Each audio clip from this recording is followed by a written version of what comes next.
Pernah kebayang nggak sih ibadah haji yang super nyaman, aman, dan bikin kita bisa benar-benar fokus beribadah? Nah, itulah yang lagi disiapin besar-besaran untuk Haji 2026. Hari ini kita bakal kupas tuntas gimana teknologi canggih dan infrastruktur baru ini bakal mengubah total pengalaman haji jutaan jemaah. Pasti yang jadi pertanyaan besar buat semua calon jamaah, ini beneran bakal aman dan nyaman nggak dengan semua perubahan masif ini? Oke, yuk kita bedah bareng-bareng persiapannya satu persatu.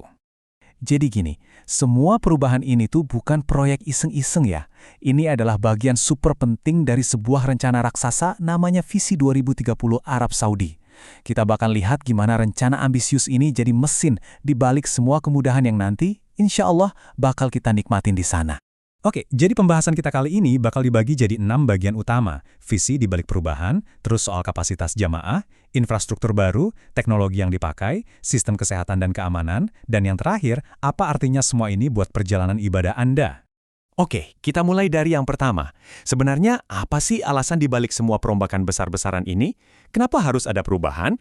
Jadi, Visi 2030 ini intinya bukan cuma soal bangun-bangun gedung aja. Ini adalah strategi besar Arab Saudi buat nggak lagi terlalu bergantung sama minyak dan mereka lihat pariwisata religi ini potensinya luar biasa. Nah, buat kita sebagai jamaah, dampaknya itu lewat konsep kota pintar Mekah. Coba bayangin deh, semua layanan, transportasi, masuk hotel, jadwal lempar jumrah, semuanya nyambung dalam satu sistem digital. Praktis banget kan? Nah, karena visinya sebesar itu, ya tentu aja langkah berikutnya adalah nambah kapasitas jamaah. Yuk, sekarang kita lihat seberapa banyak sih penambahannya dan gimana kalau kita bandingin sama haji tahun-tahun lalu. Angkanya nggak main-main loh. Target resmi buat tahun 2026 itu mencapai 2,7 juta jemaah dari seluruh dunia. Ini lompatan yang gede banget kalau dibandingin beberapa tahun belakangan. Kalau kita lihat datanya dari tahun ke tahun, ini kelihatan banget strateginya. Dulu di 2012 itu puncaknya, sampai 3 juta orang, dan itu jujur aja bikin padat banget.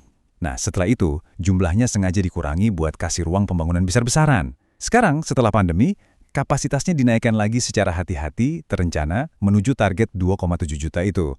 Jadi bukan asal nambahin orang. Dan buat kita, jemaah dari Indonesia ada kabar bagus nih. Kuota kita tetap yang paling besar di dunia loh. Dasarnya 221.000, tapi ada potensi bisa nambah sampai 241.000 orang. Alhamdulillah ya. Oke, pertanyaannya sekarang, gimana caranya nampung jutaan orang itu biar tetap nyaman dan aman? Nah, jawabannya ada di infrastruktur. Proyek-proyeknya itu canggih dan masif banget.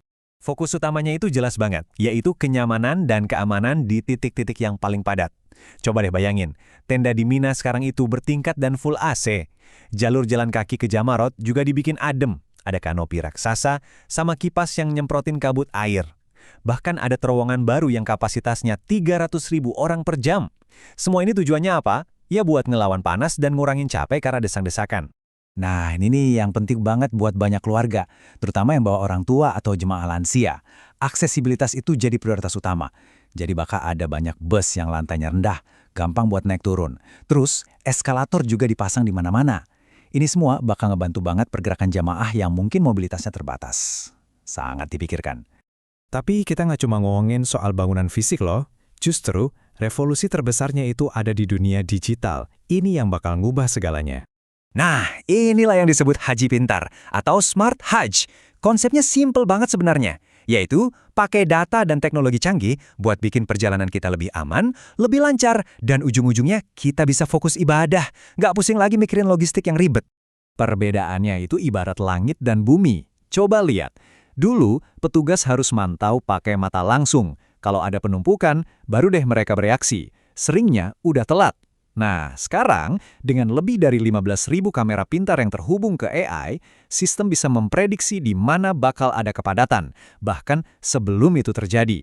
Jadi, sistem bisa langsung kasih peringatan buat alihin arus jamaah.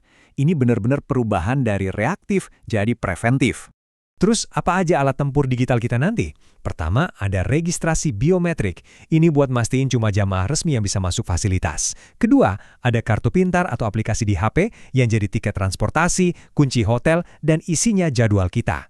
Kerennya lagi, petugas keamanan nanti pakai helm pintar yang bisa scan wajah, visa, bahkan cek suhu tubuh dari jauh.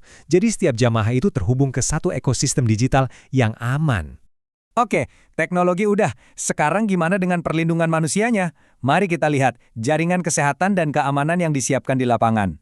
Ini angkanya luar biasa. Ada 32.000 tenaga medis profesional yang siap siaga 24 jam non-stop. Dan ini bukan cuma soal jumlah, tapi sistemnya berlapis-lapis. Ada 18 rumah sakit besar, terus ada 175 posko medis yang disebar di lokasi-lokasi strategis. Belum lagi 190 lebih ambulans keliling yang isinya udah kayak ICU. Kalau darurat banget, ada helikopter medis buat evakuasi. Bahkan ada pusat penanganan heat stroke khusus. Artinya apa? Dimanapun kita berada, bantuan medis itu dekat banget. Jadi benang merahnya di sini adalah kolaborasi. Ada lebih dari 100.000 personil keamanan di lapangan, tapi mereka nggak kerja sendiri. Mereka dibantu sama AI tadi. Gabungan keahlian manusia dan kecepatan teknologi inilah yang menciptakan perisai keamanan yang proaktif, bukan lagi nunggu kejadian. Oke, kita udah lihat visinya, gedungnya, teknologinya, keren banget kan? Tapi pertanyaan terpentingnya, apa artinya semua ini buat pengalaman ibadah kita secara personal? Intinya, perjalanan ibadah kita dirancang jadi jauh lebih gampang. Akses masuk nggak perlu antre panjang berkat biometrik, perjalanan antar lokasi jadi nyaman karena ada jalur adem dan transportasi yang gampang diakses. Urusan hotel dan makanan juga udah diatur standarnya. Tujuannya cuma satu, biar kita nggak lagi capek sama urusan teknis dan semua energi kita bisa 100% fokus untuk ibadah. Dan komitmen ini yang datang langsung dari pemerintah Arab Saudi benar-benar jadi jiwa dari semua perubahan ini. Tujuannya adalah memuliakan tamu-tamu Allah. Nah, setelah melihat semua ini, jadi penasaran, kira-kira fasilitas atau teknologi baru mana sih yang paling Anda tunggu-tunggu? Semua inovasi ini pada akhirnya ngasih kita rasa tenang dan kepastian. Tugas kita sekarang bukan lagi khawatir soal teknis, tapi fokus mempersiapkan diri, mempersiapkan hati dan jiwa untuk menyambut panggilan ke Baitullah. Insya Allah, perjalanannya akan jauh lebih aman, nyaman, dan yang terpenting, lebih khusyuk dari sebelumnya. Terima kasih sudah menyimak.